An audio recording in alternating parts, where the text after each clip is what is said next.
Hello Anissa. Coucou Chloé. Je suis ravie de t'avoir à nouveau sur le podcast. Merci de m'avoir conviée à nouveau, une seconde fois. Avec grand plaisir. Je ne pouvais pas faire une série sur le podcast sans te convier, malgré qu'on s'est dit en off que c'est vrai qu'on avait déjà tourné un épisode sur les coulisses du monde du podcast. C'est il y a plus d'1 an. C'était il y a 1 an, mais Ouais, bon, du coup, il y a d'autres choses à dire. C'est davantage. sûr. J'espère que je vais pas trop me répéter. Oui, vous pouvez toujours écouter l'épisode. Je le mettrai en barre de description si ça vous intéresse. Mais de toute façon, même s'il y a quelques répétitions, c'est super intéressant. Et allons-y tout de suite. D'abord, pour commencer, j'aimerais te demander de nous dire qui tu es et quel est ton podcast.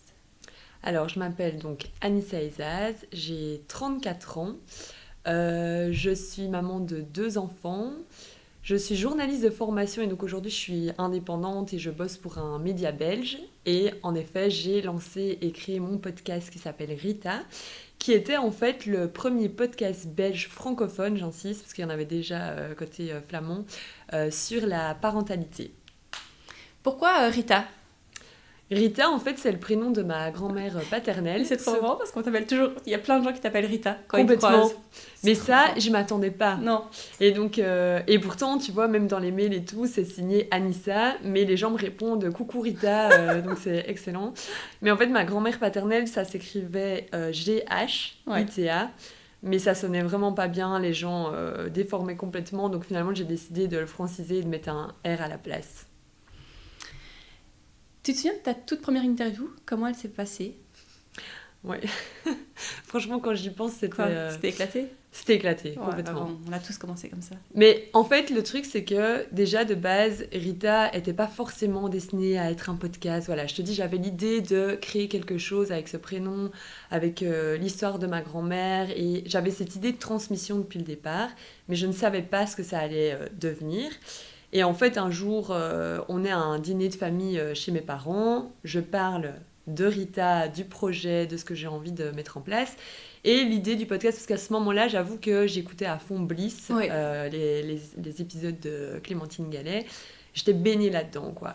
Et donc, en fait, je me dis, mais en fait, pourquoi pas essayer, mais en amenant le côté belgitude que je trouvais qui manquait dans les épisodes de Clémentine à ce moment-là. Sans prétention aucune de faire la même chose qu'elle, mais voilà, moi j'avais besoin, en fait, je me disais, il y a trop d'histoires hyper chouettes autour de moi dans mon entourage, à commencer par celle de ma sœur, de ma grande sœur, qui m'a un peu baignée dans ce monde de la maternité, tu vois.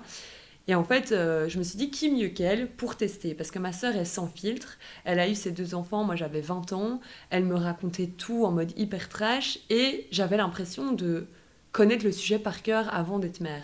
Et en fait, ça a été un peu le choc quand moi-même je suis devenue maman, de me dire « Ah waouh, mais en fait, elle m'a pas tout dit, tu vois ?» Et donc, ça avait du sens, en fait, de faire ce premier épisode avec elle. Mais je te dis, c'était éclaté dans le sens où j'ai vraiment interviewé, j'avais pas de micro. J'ai sorti mon dictaphone avec lequel je fais toutes mes interviews de journalistes, tu vois. Je l'ai mis au milieu de la table. On s'était enfermés dans le bureau chez mes parents pendant un dîner de famille. Et voilà, et en fait, je suis sortie de cet échange, j'avais appris plein de trucs, En fait, je me dis toujours, encore maintenant aujourd'hui, ce qui me guide un peu dans mes épisodes, c'est est-ce que j'ai eu une émotion ? Est-ce qu'il y a quelque chose qui s'est passé ? Et en fait, il s'est passé un truc, alors que c'est ma sœur, tu vois. Genre, on s'appelle tout le temps, je la connais par cœur, et là, je découvrais des trucs. Et donc, je lui dis, vas-y, go, en fait, je vais tester et je vais le publier. Tu l'as publié, celui-là, c'était le premier ? C'était le premier, je l'ai publié.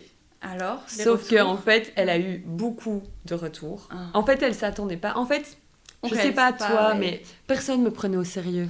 En fait, j'ai vraiment lancé mon truc sans réfléchir, hyper spontanément.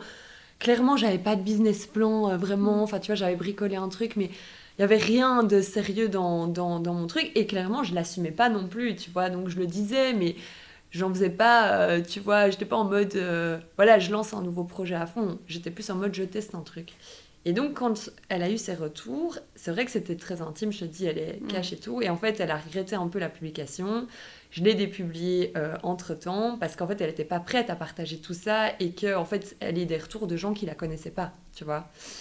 Donc, mais en tout cas, moi, ça m'a montré l'engouement qu'il y avait pour ce format-là. Et en fait, je me suis dit, bon, bah, on continue, quoi. Justement, tu parles d'émotions, d'échanges avec ton invité, parce que c'est vrai que toi, tu as des podcasts avec des invités. Quoique tu nous as fait quelques solos. Ouais, j'ai testé. Et alors, dis-nous un peu, on peut en parler tout de suite, dis-nous un petit peu les solos, comment tu vis ça et pourquoi tu fais des solos avec des interviews.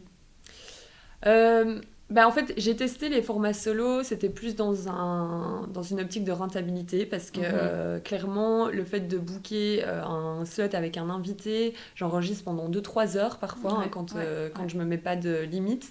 Et donc, en fait, la post-production est énorme. Et donc, je me suis dit, pour une série d'été, tu sais quoi, je vais tenter des épisodes solo.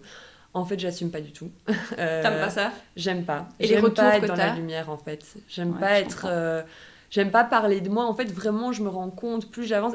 Et en fait, tu sais aussi, Rita, ça s'est construit au fur et à mesure. Donc, je me suis cherchée pendant longtemps avec ce projet. Là, je pense que je suis vachement alignée dans l'idée de ce que j'en ai et de ce que je veux en faire. Et clairement, l'idée, c'est pas de parler de moi dans ce projet. C'est vraiment que les gens déposent leur parcours à eux et que ça puisse faire écho aux parents qui m'écoutent, tu vois. Donc, voilà. Donc, les solos, je suis pas sûre de réitérer cette expérience. Et pour les interviews, comment tu fais pour instaurer, tu sais, cette atmosphère de confiance avec tes invités, laisser la place pour qu'ils se livrent ? Je pars du principe déjà que, en fait, souvent, on me contacte. C'est ça. Donc déjà, je pars du principe que s'ils sont prêts à venir partager, ils connaissent le podcast, ils savent que l'idée, c'est vraiment de partager sans filtre. Et en même temps, je force jamais rien. Donc en fait, je leur dis directement, s'il y a des choses sur lesquelles vous n'êtes pas à l'aise, je vais pas aller sur ce terrain-là. Et si, à un moment donné, en fait, vu qu'il y a ce climat de confiance qui se crée, qui s'installe au fur et à mesure de l'interview, c'est sûr que des fois, ils déposent des choses qu'ils pensaient peut-être pas déposer, mais je m'assure toujours à la fin qu'ils sont OK avec le fait que ça va être publié et que tout le monde va l'écouter. Et en fait, en général, ils sont OK. Alors que, tu vois, ils venaient peut-être pas dans l'optique de partager ce pan-là de leur histoire. Et en fait, finalement, ils se sont sentis tellement bien que voilà. Après, il y a toujours aussi cette crainte. Je sais pas si toi, tu as ça, mais moi, j'ai très fort des petits stress 2 jours avant la publication, des invités qui me disent « Ouais, en fait, je sais pas si je parlais bien. Je sais pas si mon message va être clair et tout. » Et c'est vrai que je passe énormément de temps en post-prod aussi parce que mon but, c'est qu'ils soient fiers de ce qu'ils viennent me dire, tu vois. Et on a tous des tics de langage, on a tous des bugs dans nos discours et tout ça. Et en fait, j'essaie de nettoyer un max tout ça pour qu'en fait, finalement, ce qui reste, c'est vraiment le message qu'ils voulaient faire passer, quoi, tu vois. Tu fais réécouter avant de diffuser ? Rarement. S'ils veulent l'entendre, je suis pas fermée, mais j'avoue que je le propose pas spontanément parce que ça me demanderait trop de travail. Parce qu'on sait... On n'aime pas s'entendre. Ouais. En fait, moi, perso, je me réécoute jamais. Ouais, moi, je me réécoute. Enfin, à part quand je monte mes montage, épisodes, pareil, tu vois. Pareil, voilà. je réécoute pas les épisodes, je fais le montage et en fait, tu te dédoubles un peu. C'est aussi une question qui vient fréquemment, c'est comment tu fais pour t'écouter. Et moi, c'est vrai que j'ai tendance à beaucoup me couper. Ouais, j'ai le même défaut que toi. Et l'audience a demandé... Hein. Non, on devrait pas. L'audience a demandé, on veut t'entendre, on veut avoir ton avis. Moi, je le donne. En interview, je donne mon avis. C'est ça aussi qui ouvre le dialogue et la parole, l'échange. Mais c'est vrai qu'en post-prod, je le coupe parce que je trouve pas ça vraiment pertinent. Et pareil que toi, je veux mettre l'autre en avant. Mais je crois qu'il faut asseoir sa place, asseoir son autorité et incarner son podcast. Donc... Mais je pense que ça dépend vraiment comment tu le sens. Moi, je me rends compte qu'en effet, tu vois, par exemple, c'est vrai que quand je vois le montage final, je me suis effacée à fond. Le but, c'est vraiment de laisser la parole à l'invité. Mais l'interaction qu'on a permet d'amener aussi tout le développement du récit. Et finalement, qu'est-ce qu'on a envie de retenir ? Le récit de la personne. En tout cas, pour moi, tu vois, pour la thématique, ma ligne édito. Et donc, en fait, aujourd'hui, je n'ai pas envie de prendre plus de place. Peut-être que ça viendra, mais aujourd'hui, ça me va très bien, tu vois. Ouais. Je sais qu'on en parlait en off, toi et moi, on parle beaucoup du podcast depuis presque 2 ans maintenant. Ouais. Et c'est vrai que tu m'as toujours impressionnée par la qualité du montage, parce que parfois, même tu déplaces, tu vois, un topic qui se trouve mieux au début d'émission qu'à la fin, tu arrives à déplacer tout ça. Moi, c'est vrai que je touche rarement à la construction de l'épisode, je le laisse tel qu'il est, parce que c'est aussi un gros travail de montage, que ça fasse sens. Comment tu fais ça, toi ? Mais c'est vrai que moi, c'est un puzzle, en fait. Ouais. C'est vraiment, je remets les pièces du puzzle. Mais ça, c'est vraiment aussi, je te dis de nouveau, par rapport à ce respect de l'invité. Je pars du principe que c'est hyper intime ce qu'ils viennent me raconter. Oui, c'est vrai. Et donc, en fait, tu pars sur un truc et puis en un coup il y a quelque chose qui te pop et donc en fait tu reparles de ça et en fait eux ils vont réécouter, ils vont se dire ah mince mais pourquoi je l'ai pas dit à ce moment-là, et en fait je me mets à leur place. Voilà, vu que moi je suis très autocritique, je me dis comment ils pourraient le vivre s'ils entendent cet épisode-là, et donc je veux que le résultat soit le plus net possible. Après, de nouveau, je suis pas ingé son, donc en fait, c'est pas du tout parfait. Mais en tout cas, si dans la construction de l'histoire, ça peut être au plus proche de ce qu'ils m'ont transmis, c'est le plus important pour moi. Le fait que tu sois journaliste, tu crois que ça t'aide en étant podcasteuse? Est-ce que c'est un avantage ou parfois ça peut être un inconvénient? Tu m'as envoyé ces questions en avance et en fait, ça m'a questionnée parce que je me suis dit, est-ce que ça m'aide ou est-ce que ça m'handicape? Et en fait, j'ai conclu un truc, c'est que pendant très longtemps, j'avais ce fameux syndrome de l'imposteur. Et j'avais aussi surtout cette crainte de me dire, je ne veux surtout pas qu'on pense que je profite de mon statut de journaliste et des opportunités que ça m'amène avec Rita. Et donc en fait, j'ai beaucoup scindé. Pendant très longtemps, je scindais. C'était comme si les jours où j'étais sur Rita, j'avais le droit de contacter des gens, de parler de ce podcast-là. Les jours où j'étais sur Ce Soir, donc le magazine pour lequel je bosse, je parlais que de Ce Soir et pas de ma casquette Rita. Et en fait, c'était complètement débile. Au final, aujourd'hui, en fait, j'assume le fait que j'ai 2 casquettes et que c'est complémentaire. Et en fait, ouais, ça... Je sais pas si ça m'aide réellement, honnêtement, parce que c'est pas les mêmes contacts. Tu vois, pour le magazine, je m'adresse quand même pas du tout à la même cible. On n'est pas du tout sur la parentalité. C'est ça aussi que ça m'amène Rita, c'est que en fait, ma communauté est pas la même que pour le magazine. Et donc, voilà, des fois, ça crée des synergies, des fois pas. Et finalement, tout se rejoint, tu vois. Je te parle de ce carnet d'adresses, je le scindais totalement. Au final, maintenant, les gens, ils savent que, en fait... je suis journaliste pour Ce Soir, mais je suis aussi la podcasteuse de Rita, tu vois. Donc voilà. Et par rapport à la préparation des émissions, moi je suis plutôt go with the flow, tu vois. J'ai une trame, souvent je la partage pas. C'est juste pour moi, pour être un petit peu structurée et ne pas oublier certains topics que je vais aborder. Mais toi, comment tu fais, surtout dans un récit? Est-ce que tu demandes quand même une certaine chronologie, tu vois? Est-ce que les invités ont une espèce de ligne du temps? Parce que moi, je parle de mes accouchements, laisse tomber, enfin, j'ai plein de souvenirs, non, blindés, mais les dates et tout, mais oublie-moi, quoi, tu vois, les heures, ça, c'est quand même des récits très détaillés, quoi. Franchement, donc déjà, moi, en tout cas, j'y vais spontanément. Donc, un invité de contact, ou tu contactes un invité, vous partez de là, et qu'est-ce qui se passe?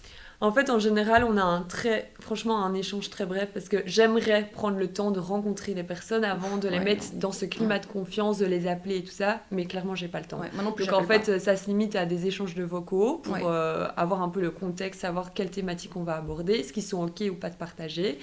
Et puis voilà, on book l'interview. Et là, en fait, on shoot, mais c'est hyper spontané. Ils connaissent pas les questions que je vais poser. Il y a des bons élèves qui viennent et qui ont noté toutes les dates parce que du coup ils connaissent quand même les épisodes, tu vois. En général, ceux qui me contactent, c'est que c'est des auditeurs, tu vois, et donc en fait ils connaissent plus ou moins la trame. Mais en fait non, et c'est ça que j'adore, c'est qu'en fait quand je vais faire un épisode, je sais jamais où ça va m'amener. Et souvent je suis hyper surprise parce que souvent, je sais pas comment t'expliquer, t'as comme un a priori de ok, telle personne m'a dit en 3 lignes son parcours, on va aborder ça. Et en fait, non, quand tu te laisses porter, c'est là que tu vas explorer les thèmes les plus chouettes au final, tu vois. Je suis d'accord. Et souvent, toi, je le sais, tu fais comme moi, l'introduction, tu la shootes après, en post-prod. Mais c'est vrai qu'il y a des podcasteurs qui shootent une introduction en disant, voilà, bonjour un tel, on va parler de ça, ça, ça. Et moi, ça, j'arrive pas parce que je sais très bien qu'on va sans doute parler d'autres choses aussi que je voudrais mettre dans l'introduction pour que l'auditeur ait une vue un peu complète sur l'épisode. Toi aussi, donc tu fais l'intro en post-prod. Comme toi. Non, non plus, je ne serais pas. Vraiment pareil. Mais d'ailleurs, ça me fait penser à une anecdote. Un des premiers épisodes que j'ai shooté, donc au-delà de ma sœur, c'était une de mes meilleures potes. Et en fait, on partait pour enregistrer la thématique, c'était son accouchement, qui avait été quand même assez rock'n'roll. Et donc voilà, donc si tu veux, si j'étais partie du principe que j'enregistre l'intro en amont, je parle de son accouchement. En fait, quand on a enregistré, la thématique qui revenait le plus, c'était une fausse couche que je ne savais même pas qu'elle avait vécue. Et en fait, ça l'avait traumatisée. Donc on a exploré ça à fond et finalement mon intro était plus liée à la fausse couche qu'à l'accouchement, tu vois. Et bien sûr que j'aborde l'accouchement, mais donc en fait pour moi c'est l'invité qui crée son histoire et donc en fait je ne peux pas shooter en amont cette intro. Je la fais toujours à la fin. Moi c'est vraiment le dernier élément que j'ajoute dans mon montage en fait. Moi aussi. Mais j'adorerais pouvoir la shooter avant de commencer l'épisode parce que c'est un gain de temps énorme, tu vois. Ouais, c'est un gain de temps, ouais. Oui, ça dépend. Ouais. Parce qu'en fait, imagine, tu l'enregistres et puis au fait, ça va calibrer du coup la structure de ton épisode. Enfin, moi, je le vois comme ça aussi, tu vois. Mais quand tu as un invité en face-to-face et que tu parles, tu dis l'intro, tu donnes le ton en fait de l'épisode. Tu vois, donc ça aussi, ça structure l'épisode. Donc je sais pas, les deux sont intéressants, je trouve. Mais il y a deux écoles. Ouais. Pour finir cette première partie avec toi, Anissa, j'avais une dernière question. Est-ce que ça t'arrive de re-shooter si vous n'êtes pas satisfaite d'une part ou de l'autre? Re-shooter un épisode? Non, en fait, les fois où j'ai dû re-shooter, enfin, ça m'est arrivé une fois ou deux, je crois. C'était problème technique. Problème technique. Ouais, non, j'ai jamais. Ce qui est dit. Ouais. Ok. Après, j'ai déjà eu une invitée qui m'a fait perdre beaucoup de temps d'ailleurs. On a shooté, j'ai fait le montage, elle a voulu écouter. C'est pour ça que j'évite aussi de faire réécouter. Et en fait, finalement, elle était plus ok de partager. Donc elle avait complètement changé son mindset de... Et ça arrive surtout en postpartum, j'imagine. Quand t'es fraîche, tu viens d'accoucher, t'as un peu les hormones en folie. C'est ça. Et donc ça, j'avoue que, allez, un peu... J'avais un peu la haine parce que c'est pas comme si j'avais énormément de temps. Je galère déjà à trouver ce temps pour monter. On va en parler aussi en troisième partie, en dernière partie de la monétisation. C'est vrai que tu n'es pas payé par les invités. Donc, en tout cas par les invités. C'est un autre moyen de financement, mais pas par les invités. Donc c'est vrai qu'on se rend pas toujours compte quand on paye pas que c'est du temps et des déplacements, de l'organisation pour les podcasteurs. Ouais, tout à fait. Ça, j'avais une question pour toi. C'est la thématique un petit peu qui t'est dédiée. C'est la concurrence dans le secteur. Donc toi, ton podcast Rita parle de parentalité et de maternité. Parentalité globalement. Il y en a d'autres dans le secteur français et belge. Donc podcast francophone, comment tu le vis? Et donc j'ai lancé vraiment ça de manière hyper instinctive et donc j'allais go with the flow quoi, tu vois, je réfléchissais pas trop, j'étais à mon aise et vu que j'étais toute seule dans la thématique en Belgique, j'avais zéro concurrence, zéro pression. C'était à quelle année? Parce que ça remonte maintenant. En fait c'était à la naissance de mon fils, après le temps que ça se mette en place, c'était fin 2020. Ouais, donc il y a 5 ans. Quasiment. Mais bon, je te dis, c'était tellement un truc dormant que je publiais sans fréquence. Il n'y avait aucune régularité. C'était quand j'avais le temps et quand ça me prenait, je le faisais, quoi, tu vois. Et donc voilà, à ce moment-là, j'étais au calme. Et puis, il s'avère qu'il y a d'autres podcasteurs, en effet, qui sont venus, dont Planète Daron, je pense que tu vas recevoir aussi. Tout à fait, et qui abordent la même thématique que moi, des très chouettes épisodes et tout ça. Mais en fait, finalement, je trouve que cette concurrence, elle est assez saine. Parce que peu importe ce que tu fais. Parce que tu vois, si tu veux, dans mon boulot de journaliste, aussi, je suis confrontée tous les jours à la concurrence. Je fais une interview, potentiellement, t'as un média concurrent qui fait la même cover. Et en fait, ça peut être frustrant, mais en fait, il ne faut pas le voir comme ça. C'est que justement, t'es dans le bon, c'est que t'as chopé le bon intervenant aussi, tu vois. Et donc aujourd'hui, je le vis de manière très sereine. Je pense que ça veut dire que tu es sur un bon créneau et en fait tant mieux et en fait chacun en fait trouve son ton, trouve sa communauté aussi, tu vois. Tu t'es jamais posé la question de te renicher ailleurs, de faire dévier Rita selon tes questionnements qui évoluent aussi, j'imagine? T'es dans une niche, la parentalité. Oui. Moi je t'écoute bien sûr parce que t'es mon amie podcasteuse aussi, mais par exemple, Bliss, tu vois, j'écoute moins. Par contre, Smart, ils ont sorti Hot Stories, et puis il y a Woman Stories maintenant. Woman Stories aussi. Donc, ils font un peu un écosystème autour de la femme, et moi, je suis auditrice des deux autres formats, mais c'est vrai qu'elle est... Comme j'ai fini un petit peu cette parenthèse de maternité, a priori... Qui sait l'avenir nous dira. J'espère que mon mari n'écoute pas. Eh bien, c'est vrai que je ne suis plus trop, pour le moment, dans cette... auditrice pardon, je vais y arriver, auditrice d'épisodes d'accouchement. Mais je comprends. Mais non, en fait, le truc, c'est que j'ai peur de me lasser, pour être tout à fait honnête. Tu parles de Bliss, et justement, j'avais rencontré Clémentine Gallet l'année dernière, et je lui avais posé cette question. Est-ce que t'as pas peur, en fait, d'avoir fait le tour? C'était juste avant qu'elle lance Women Stories. Et elle m'avait dit, si, bien sûr, mais il y a d'autres choses qui arrivent. Et donc, en effet, je vois qu'elle avait prévu tout ça déjà. Et moi, en fait, le truc, c'est que Rita, il évolue avec moi, tu sais. Donc, évidemment que je parle encore d'accouchement, parce qu'en fait, profondément, j'adore cette thématique. En fait, je pense que à la fois, j'ai peur de m'en lasser à force d'entendre des récits, et à la fois, c'est quand même un de mes sujets préférés, tu vois. Donc, avant de lancer Rita, j'étais tout le temps à demander toutes les questions de tous les accouchements de toutes mes copines. Déjà, quand j'étais pas maman, je te dis, quand j'avais 20 ans, j'adorais entendre les histoires d'accouchement des copines de mes sœurs, de mes enfin de ma mère, enfin tu vois. Et donc franchement, j'adore ça. Mais oui, en fait, j'essaie d'ajouter des ingrédients qui sont en lien avec mes questionnements. Et c'est d'ailleurs pour ça aussi que j'ai décidé de créer des formats plus experts. Oui, où voilà. en fait, là, je vais vraiment creuser des sujets avec des experts de la petite enfance, quoi, finalement. Ça, tu c'est vois. aussi une différenciation chez toi, chez Rita, Ouais. que tu reçois des experts sur le podcast. Comment l'audience a réagi à ça? Ben, en fait, très bien. Et justement, les experts étaient en demande. Parce Ouais, que je ça, pense que, tu c'est vois... clair.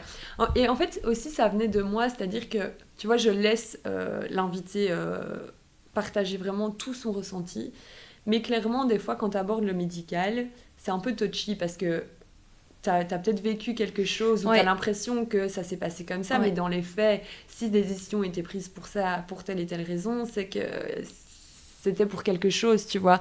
Et donc, je trouve que le fait d'avoir le côté expertise derrière, ça permet de remettre un peu le contexte et d'arrêter aussi cette espèce de vague haineuse contre le corps Ouais. médical et tout. Moi, je suis pas là-dedans, tu vois, justement. Non, non plus. Tu arrêtes ton invité quand il parle là-dedans? Tu le laisses libre de sa parole? Non, Est-ce je que laisse. ce que tu diffuses, tu le cautionnes ou pas forcément? Ouais, en général, mais allez, je veux dire que chacun son avis, donc Oui. il y a eu des choses sur lesquelles j'ai dit clairement, par exemple, tout ce qui est anti-vax, c'est pas trop quelque chose dans lequel j'ai envie d'aller. Ouais. Et il y a une invitée où on a abordé, je lui ai dit très clairement, par contre, je te laisse dérouler, mais je suis pas sûre de le mettre, et en effet, je l'ai pas mis finalement. Donc, tu as vois. coupé la partie J'ai coupé. où on débattait un peu. En fait, c'est même par rapport à elle, c'était pour la protéger. Ouais, c'est ce que je je lui ai pense expliqué. que- Je dis en fait, à un moment donné, on sait que c'est le genre de sujet qui peut vraiment amener les haters. Et j'ai pas envie que Rita devienne un lieu où les gens viennent se défouler, quoi. Même simplement, si- tu vois. Comments, like, dislike, c'est bien pour le référencement. Ouais, mais franchement, si je peux ne pas avoir tout ça, dislike et la haine qui va avec, franchement, j'aime autant, quoi. J'ai pas envie de faire le buzz, en fait, Voilà. hein, tu vois. Rita, s'il a besoin de se faire connaître, Mhm. je préfère rester dans le côté bienveillant. Alors, j'espère, sans langue de bois, un petit peu le sujet touchy de la monétisation du podcast. Pour toi, comment ça se passe? Combien de temps avant que tu aies réussi à monétiser ton podcast? Ça a mis du temps. Donc là, je le monétise depuis 1 an et demi. Ouais, c'est ça. Et après, c'est pas encore tous les épisodes, c'est pas encore l'ambition que j'en ai. Je pars toujours après du principe qu'on se donne les moyens de ses ambitions, et aujourd'hui, j'estime que j'ai pas mis tous les moyens nécessaires pour arriver à ça. Mais oui, je vais pas te cacher que monétiser mes podcasts, ça devient primordial, parce qu'en fait, nécessaire, ouais. est nécessaire, parce qu'en fait, Rita est devenue un business à part entière. Faut pas se mentir. C'est pas né de l'envie de faire un business. C'est né, je te dis, c'était vraiment viscéral quand j'ai créé Rita. C'était instinctif, mais par contre aujourd'hui j'estime que l'énergie, le temps et même l'investissement, enfin tu vois, c'est pas comme si j'avais investi dans du gros matériel, etc., mais il n'empêche, quoi, moi mon but aujourd'hui c'est d'être un minimum rentable, et si par la suite ça peut me ramener un chiffre d'affaires, je suis contente, quoi, tu vois. Tu délègues les montages? Non, je fais tout moi-même. Ok. Donc, C'est un de mes objectifs, je t'avoue, de déléguer le montage? de pouvoir déléguer, mais j'ai essayé à plusieurs reprises.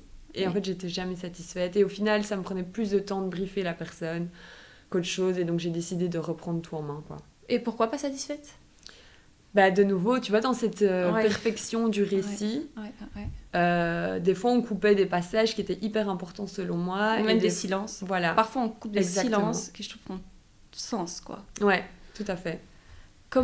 Quelles sont les monétisations que toi, tu utilises? Donc, pré-roll, est-ce que c'est on en a parlé, les invités chez toi ne payent pas. Même les spécialistes, ils ne viennent pas, ils payent pas des épisodes? Non, pas encore, mais Ça pourquoi pourrait se pas. faire. T'es Pourquoi pas contre? Il y a tout ce débat entre est-ce que c'est réglo ou pas de faire payer un invité, ou est-ce que tu vois, t'es plus objectif si le podcast est financé par un invité? Peut-être que l'audience se dit qu'en fait, t'es pas du tout objectif.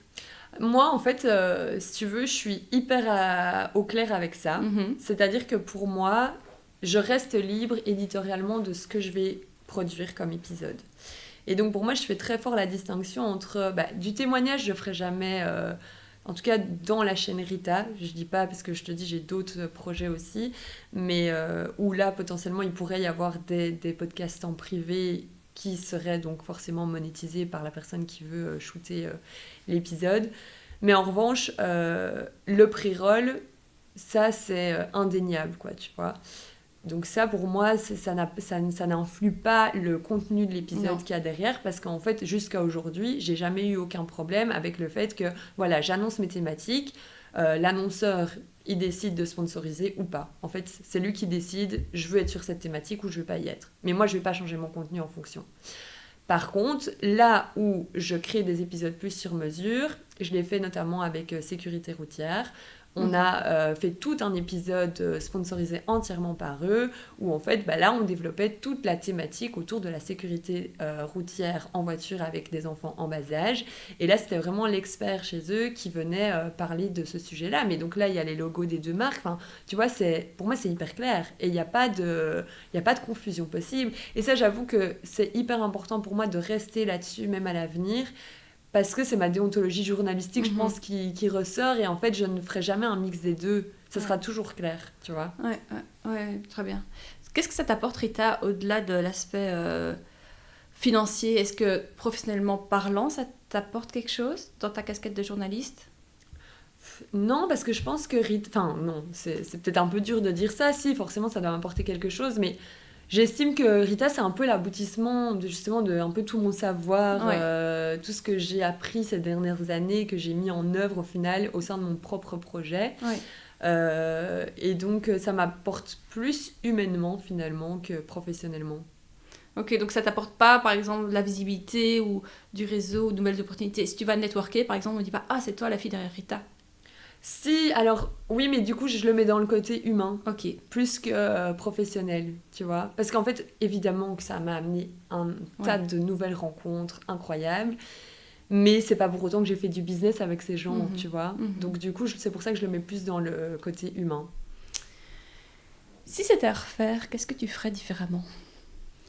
Attends. Anissa, elle est trop mignonne, parce que quand on s'est rencontrés, moi je suis venue, j'avais étudié le projet podcast, le média podcast, on s'est rencontrés comme ça, un peu sortis de nulle part, dans une vieille cafette, parce que c'était proche de chez nous. Et je t'avais contacté sur les réseaux, genre à 4h du mat, comment j'étais en train d'allaiter, je pense. Enfin, je sais plus l'histoire exacte, mais c'était ça. Et moi, je t'avais répondu à l'heure 6h, je pense, premier réveil de mon fils, je crois. Et ça avait directement matché, on s'est dit, ok, on va se boire un verre. Et moi, j'étais venue avec toutes mes études. Ok, il faut faire comme ça, le podcast, ça marche bien. Tu vois, il faut poster tel jour. Tu vois, la récurrence, la fréquence, c'est important. Toi, c'est vrai que tu le dis, hein, t'es venue d'une envie de créer, mais t'avais ni récurrence, ni fréquence, ni, tu vois, une vision à long terme. Mais rien du tout. Mais en fait, je fonctionne comme ça. Et même le paid et tout, tu n'y avais même pas pensé. Enfin, vaguement qu'il fallait un jour faire payer, mais comment, etc. En fait, le truc, c'est que j'ai toujours fonctionné comme ça. Et donc, pendant longtemps, j'ai essayé de me dire, allez, maintenant, je me structure. Maintenant, je suis vachement organisée. Et en fait, c'est pas moi. Clairement, je fonctionne à l'instinct. Et donc, le jour où j'ai commencé à faire du payant, c'est qu'en fait, telle marque m'a contacté, c'est chouette. En effet, ça va se mettre. Mais j'avais rien prédit. Et c'est ça que je me laisse trop porter, en fait. Mais c'est dur de ne pas s'épuiser, tu vois. Parce que si c'est pas rentable à un moment donné, même un petit peu, ça demande beaucoup de temps et d'énergie. Enfin, je sais pas toi, Rita, mais parfois on minimise un peu le temps, l'argent... et l'organisation, la logistique, les invités, mais trouver un endroit où shooter, se déplacer, tout ça demande du temps. Mais clairement. Et en fait, tu vois, tu parlais de concurrence tout à l'heure, et finalement, moi, la concurrence... En fait, mon plus gros combat, honnêtement, c'est d'arriver à me structurer et à ne pas être frustrée. Parce que oui, je manque de temps pour ce projet et j'ai été beaucoup frustrée. Là, c'est parce qu'en fait, je te parle de ça parce que là, maintenant, je suis beaucoup plus au clair avec ma vision et je suis plus alignée. Mais j'ai eu une phase vraiment de gros down par rapport à Rita parce que je me disais, en fait, je suffoque là. Je suis sous l'eau, j'arrive pas. Est-ce que vraiment je vais continuer parce que ça m'amenait peut-être plus de frustration qu'autre chose ? Et puis finalement, j'ai fait une grosse pause. C'était cet été. J'ai fait une pause et je pensais la faire d'1 mois. Et en fait, elle se prolongeait et j'arrivais pas à m'y remettre. Et en fait, je m'y suis remise parce que ça me manquait profondément de plus shooter, c'est de plus rencontrer des gens, tu vois. Et donc, du coup, je me suis dit, ok, c'est qu'en fait, je dois continuer. Et depuis, je me suis mis des limites. Donc là, par exemple, c'est vrai que j'ai toujours pas de régularité. En fait, Ce que j'allais te demander, voilà. toi, tu diffuses à quelle fréquence? Bah, normalement, je m'étais fixé 2 par mois. J'y arrive pas. Et en fait, pendant longtemps, je me mettais une pression de dingue et c'était malsain, tu vois. Et donc, cette concurrence, c'est moi qui me la mets sur moi-même, tu vois. Je me disais, ok, et en fait, j'en faisais des nuits blanches et en même temps, j'étais pas dispo pour ma famille. Et c'était un cercle vicieux. Et là, aujourd'hui, bah tant pis, tu vois, ce que je te disais, il faut se donner les moyens de ses ambitions. Là, aujourd'hui, j'avais pas mis les choses en place. Je vais essayer un peu plus parce que clairement, j'ai envie que Rita prenne son envol un peu plus, tu vois, et surtout d'offrir une régularité aux auditeurs. Et en même temps, tu vois, des fois, je me dis, bah, ça crée un peu le côté exclusif, quoi. On attend l'épisode, en fait. On sait pas, c'est un peu l'effet surprise. Parce qu'en fait, à chaque fois que j'en sors un, je vois qu'il y a l'engouement est toujours là. Oui, c'est pas comme si, en fait, ça ça chutait. Bah, forcément, si j'en sortais 4 par mois, j'aurais des audiences de feu, tu vois. Mais en fait, en tout cas, chaque épisode a plus ou moins les mêmes audiences. Et donc, c'est ça qui me rassure, tu vois. Oui, tout à fait. En tout cas, oui, les gens restent. Les gens restent. Ils partent pas. Voilà. Ça, c'est dur. Tu as l'acquisition, mais tu as aussi le fait que les gens restent. Ouais, et puis ma communauté est hyper compréhensible aussi, tu vois. Donc, c'est-à-dire que des fois, ils sont là, quand est-ce que sort le prochain épisode? Et je suis là, en fait, je suis sorry, je ne sais pas. Je sais pas, là je suis sous l'eau, mes enfants sont malades, c'est les vacances, je pensais le sortir la semaine prochaine, mais en fait ça va pas être possible. Ouais, c'est une communauté qui te ressemble, hein. On dit souvent ça. Ouais. Mais là, c'est aussi souvent des parents, maman et papa, donc je crois qu'il y a aussi une espèce de compréhension. Et t'as 2 tafs, quoi. Enfin, t'as Rita et t'as ce soir. Ouais, vraiment. Et quel conseil tu donnerais à quelqu'un qui voudrait se lancer, écrire un podcast sur la parentalité aujourd'hui? Je dirais... Donc déjà, bah, quand même, ne pas faire l'erreur que j'ai commise, c'est-à-dire quand même se renseigner un minimum dans le monde du podcast en général, hein, peu importe la thématique. Oui, je pense qu'il y a des grandes guidelines qu'on peut appliquer à tous les podcasts, peu importe. Ils sont assez simples et je les donne dans la formation en détail, mais c'est des petites choses que tu mets en place et en fait, ça fait un énorme retour sur investissement. Mais à fond, et en fait... C'est vrai que là, on est baigné dedans et peut-être qu'il y a des réflexes qui nous paraissent plus naturels, mais clairement, quand on s'est lancé, on connaissait rien. Et donc, je pense que cette formation, c'est génial aussi. Moi, j'aurais adoré l'avoir. Voilà, moi aussi, j'aurais eu besoin d'un accompagnement. Et donc, si en tout cas, il y en a qui veulent se lancer, moi, je dirais vraiment connaître les bases, le b.a.-ba, au niveau du podcast en tant que tel, technique, etc. Et après, pour la thématique parentalité, bah, je sais pas, suivre plus... au feeling, quoi, son instinct, jamais tomber dans donner des leçons, parce qu'au final, c'est quand même une thématique où on peut pas se permettre de faire la morale. Et puis ouais, moi, avec Rita, j'ai juste envie de laisser la parole aux invités et que leur parcours fasse écho aux autres parents et que ça les aide, quoi, dans la transmission. Merci Nissa. On passe aux dernières petites questions qui sont courtes. Et tu réponds du tac au tac. Ouais, tu veux juste une phrase ou pas derrière? Juste, je donne le mot, quoi. Oh, non, tu peux dire une phrase. Ok. Non, tu pourras dire une phrase. Audio ou vidéo? Voilà, tu peux dire un mot. Audio. L'audio, tu trouves qu'il prime sur la vidéo? Pourquoi? De nos jours.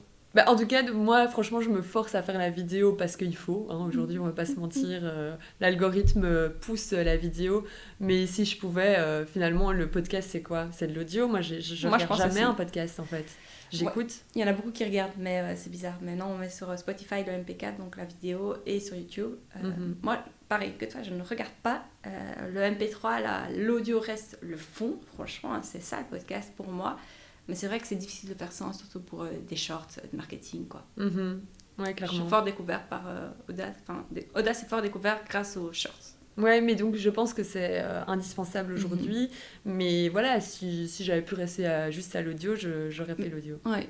Et pour autant, juste précision, c'est que par exemple, moi, j'aurais jamais pensé faire de l'audio parce que j'ai toujours détesté ma voix, tu vois. Ouais, mais moi aussi. Quand j'étais dans mes études, j'ai Ouais. fait de la radio, etc. Je me suis toujours dit, ok, c'est pas fait pour Moi moi. aussi. Donc, comme quoi, la vie est imprévisible. Ouais, Hein. oui. Mon papa, il était journaliste radio. Mhm. Et souvent, quand on était enfant, il aimait bien qu'on intervienne avec une voix d'enfant, tu vois, Ouais. pour des thématiques. Jamais, je détestais. Mon grand-père était articule, donc j'ai vraiment un problème de diction. Et pourquoi est-ce que je me mets dans le podcast? C'est comme quoi, parfois, C'est dingue. j'adore hein. ce média, mais pas pour moi personnellement. Je n'aime pas, je suis pas une bonne oratrice, mais j'adore le média, quoi. Donc ça dépasse mes peurs et mes craintes de parler au micro. Mhm. Oui, et comme tu dis, au final, on s'écoute plus spécialement. Non. Parce qu'en fait, on va au-delà de ça, on arrive à dépasser cette barrière. Mais toi, tu vois, comme quoi, Mhm. t'étais un peu baigné dedans, quoi, Ouais. depuis longtemps. Solo ou interview? Interview, Distanciel ou présentiel? présentiel. Publier coûte que coûte ou qualité avant tout? Qualité avant tout, bien que ça n'est jamais aussi parfait que ce que j'aimerais, mais voilà. Le moment le plus gênant vécu en enregistrement? Euh, Gênant pour soi, hein, pas pour l'invité. Ouais, en fait, ce qui est hyper gênant, c'est quand tu les fais déplacer et que, en fait, la technique ne suit pas. Donc ça m'est arrivé avant l'été. On a enregistré pendant 1h30 Oh, et en fait, on s'est rendu compte que le son n'avait pas été bien pris, quoi. ça, c'est frustrant. Hyper. Mais bon, hyper compréhensible et au final, tu sais quoi, c'était pas plus mal parce qu'en fait, on s'est revus 3 mois après. Il y avait eu plus de recul parce qu'elle était en plein postpartum pour le premier enregistrement. Et donc, ça s'est tout bien mis, mais c'est clair que c'est chiant, quoi. Ton invité de rêve, si t'en as un? Euh, C'est une question difficile. Je l'ai mise, mais franchement, moi, j'en ai pas. Honnêtement, j'en ai En pas. plus, de rêve, c'est un peu, tu vois... Oui, là, actuellement, j'essaye d'avoir Léna Simone, quoi. Ok. Mais c'est pas un goal ultime non plus, quoi. Une erreur que tu ne referas plus? Lancer Rita sans avoir de l'avance. Combien d'épisodes tu prévois, enfin, que t'aimes avoir en avance?